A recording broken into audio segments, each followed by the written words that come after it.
Diapo numéro 1. Bonjour, je me présente, Charles Verporter, maître de conférence au laboratoire d'océanologie et de géosciences à l'Université du Littoral Côte d'Opale. Par cette présentation, je vais vous présenter quelques résultats portant sur la surveillance des flux hydrosédimentaires par télédétection spatiale, en l'occurrence Sentinelle-2, avec une application portée sur le bassin versant du Bas-Mékong et le Grand Lac de Tonlé-Sap.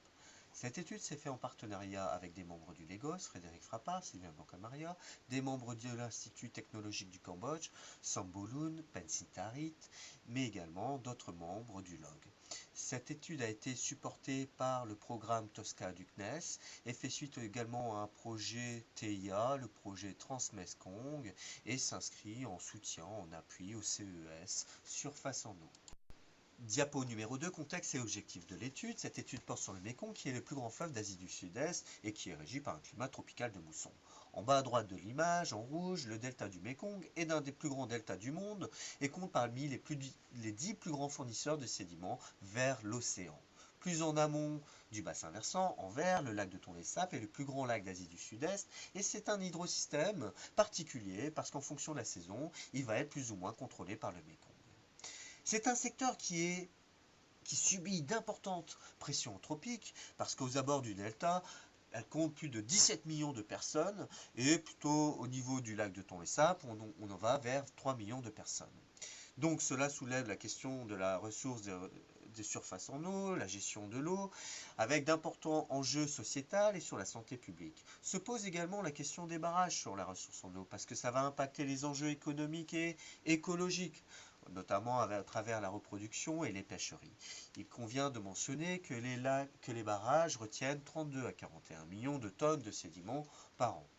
Par cette étude, nous allons nous intéresser particulièrement aux matières en suspension, notées MES, parce que, par exemple, c'est un grand régulateur de la production primaire, c'est un facteur limitant, mais aussi les sources de turbidité peuvent être des vecteurs de nutriments. L'objectif de cette étude, ça va être d'analyser, quantifier et caractériser spatialement et temporellement les flux de matière en suspension du bassin inférieur du Bas-Mékong vers la côte par télédétection par intégration d'images Sentinelle-2 avec le capteur MSI. Diapo 3. Site d'études et données disponibles. Ici à gauche figure la région d'étude avec les différentes tuiles en rouge du capteur utilisé, à savoir Sentinelle-2 MSI, et c'est Sentinelle-2 en synergie bien sûr, Sentinelle-2A, Sentinelle-2B. L'étude a utilisé deux grandes sources premières d'images, à savoir le flot d'images Sentinelle-2 délivré en niveau 1 au travers les hubs de l'ESA ou la plateforme PEPS, mais également une source secondaire qui a été calculée par le centre de calcul Muscade de TIA, pourvoyant des images en niveau 2A et donc qui ont subi des corrections des effets atmosphériques, en l'occurrence MAJA. La donnée Sentinelle-2 MSI utilisée, c'est la donnée à 10 mètres de résolution par pixel, avec une résolution spectrale allant de 60 à 550 mètres par bande. Et ici, on va se focaliser vraiment sur les 4 bandes spectrales dans le domaine 450 à 890 nanomètres. La période d'étude va de décembre 2015 à l'actuel, et ici pour cette étude, mars 2021, soit 69 mois, 63 mois traités. Il y aura 19 tuiles d'images traitées de façon automatique et qui représentent environ un total de 9000 images. La granularité utilisée, les images journalières, ont été traitées pour obtenir des produits donc journaliers, par exemple les produits de matière en suspension, de chlorophylla ou alors de surface en eau, qui ensuite ont été temporellement moyennés pour obtenir des produits mensuels, et cela afin de réaliser des analyses temporelles. Diapo 4, méthodologie générale, à gauche, les mesures in situ. Il faut savoir que durant cette étude, une campagne de terrain sur le lac de Tonlé-Sap a été réalisée afin de mieux caractériser la matière sédimentée et la matière en suspension. Ces mesures sont essentielles pour mieux valider les modèles de correction atmosphérique ou alors nos produits biogéochimiques. C'est essentiel pour mieux caractériser les évolutions spatiales et temporelles des matières en suspension dans le lac. À droite, la méthodologie générale employée dans l'analyse des séries temporelles. Il s'agit d'une chaîne de traitement opérationnelle que je ne vais pas détailler, mais globalement à partir des données brutes, des corrections atmosphériques ont été réalisées, comme les corrections MAJA, acolyte, Sun2Core et polymères, afin d'obtenir des produits de réflectance.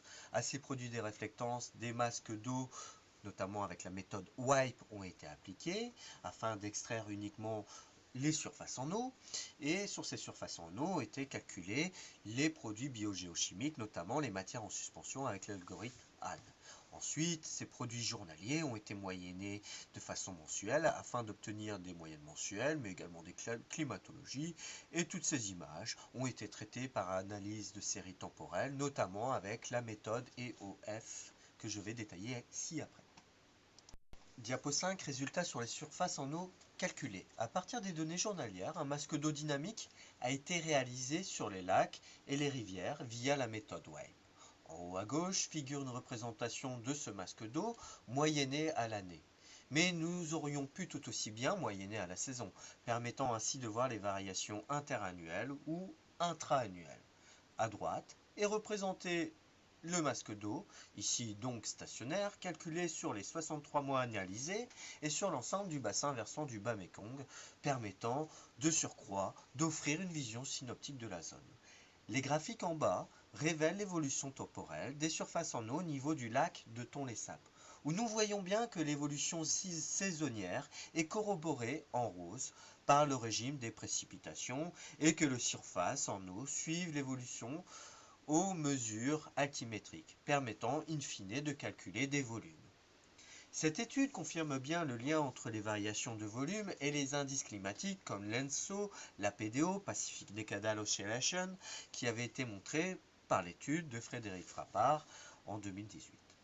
Le graphique le plus à droite est extrait du guide Sources et Climat PFE et ça montre les variations conjointes de la concentration entre le rapport de chlorophylle et de matière en suspension calculé à partir des données MERIS et les données altimétriques. Donc il y a bien une relation entre les produits biogéochimiques et le volume calculé. Diapo 6, la variabilité temporelle de la matière en suspension. Le graphique à gauche montre l'évolution de la surface en eau moyenne du lac de Tonlé-Sap, c'est la courbe bleue. Et les concentrations moyennes des matières en suspension, c'est la courbe rouge, allant de 2015 à mars 2021. Les variations sont rythmées par des cycles saisonniers, de crues et de décrues, aux intensités et rythmes marqués, régissant de surcroît les variations de concentration en MS, et également de chlorophylle, dans le lac de Tonlé-Sap. Le graphique de droite, quant à lui, montre cette même évolution, mais sur trois grands secteurs, et donc trois grands hydrosystèmes. En vert, la partie amont, à savoir le fleuve, en rouge, la partie aval, le delta, et en bleu, le lac. Globalement, quel que soit le secteur analysé, il existe bien des variations saisonnières de matière en suspension, avec ici encore des intensités plus ou moins marquées. Mais ces courbes sont également déphasées les unes aux autres, avec des décalages temporels, et donc l'analyse fine de ces courbes nous permet de mieux comprendre le rôle du Tonlé-Sap dans la variabilité temporelle des matières en suspension. Diapo 7. On est en droit de se poser la question, quel est le rôle du Tonlé-Sap dans la variabilité temporelle et spatiale de la matière en suspension dans le bassin versant du Mékong? Pour répondre à cette question, une analyse de fonctions orthogonales empiriques EOF a été réalisée, précédée par une reconstitution spatiale nommée DIN-EOF. Cela nous permet d'appréhender à la fois les structures spatiales et la variabilité temporelle au travers l'analyse de composantes principales notées CP. En bas à gauche, au travers des graphiques, il est montré que la composante principale CP1 explique à elle seule 87% de la variance, alors que la composante principale 2 explique 11,5% de la variance. Les deux composantes, courbes rouge et bleue, sont représentées dans ce graphe au cours du temps, montrant ainsi deux patrons d'observation bien distincts, avec pour la CP1 une augmentation significative de la matière en suspension de novembre à avril, c'est-à-dire durant la saison sèche, c'est la courbe rouge, et pour la CP2, la courbe bleue, une augmentation de juin à octobre, c'est-à-dire durant la saison humide. Outre l'évolution moyenne de la MES, présentée précédemment, cette évolution temporelle est corroborée avec l'analyse spatiale EOF des composantes, où à droite, les cartes montrent bien que les MES est d'autant plus marqué au niveau du Tonlé-Sap pour la composante principale 1, cadre rouge, et qu'à l'opposé, cadre bleu, la matière en suspension est plus marquée au niveau du fleuve pour la CP2. Diapo 8, conclusion sur l'analyse de la variabilité temporelle et spatiale de la matière en suspension. Il convient de mentionner que c'est la première étude qui a été conduite sur l'ensemble du bassin versant du bas Mékong avec des données de très haute résolution, Sentinel-2, à 10 mètres par pixel. Les limitations et incertitudes inhérentes à la chaîne algorithmique utilisée sont intrinsèques aux algorithmes eux-mêmes. Et les erreurs sont principalement constitutives des modèles de correction atmosphérique utilisés. Rappelons qu'une campagne de terrain a été réalisée en fin de saison humide pour valider pleinement les algorithmes bio-optiques utilisés et qu'une campagne devrait être réalisée en saison sèche pour valider pleinement les modèles. On a des limitations temporelles pour appréhender certains phénomènes, notamment à l'échelle journalière, comme les blooms par exemple, ou encore l'impact de la couverture nuageuse. Donc d'autres capteurs, comme les capteurs Vénus, pourraient montrer leur utilité. On a toutefois des bonnes performances pour la reconstitution spatiale d'INEOF sur le champ de données. L'analyse temporelle EOF a confirmé l'importance du ton laissable dans la variabilité des matières en suspension. En ce qui concerne les perspectives, on va continuer à analyser, quantifier, caractériser la matière en suspension sur le bas Mékong et on va évaluer la reproductibilité de l'approche, c'est l'objet du graphe ici à droite, des différents algorithmes utilisés pour la matière en suspension, les algorithmes de Néchat, de Hahn, sur la turbidité par exemple, Néchat, de Glotti, mais également la reproductibilité à différents capteurs, comme le capteur satellitaire Sentinel-3, Olschi, Meris, ou encore à d'autres environnements lacustres, comme des lacs situés en Afrique.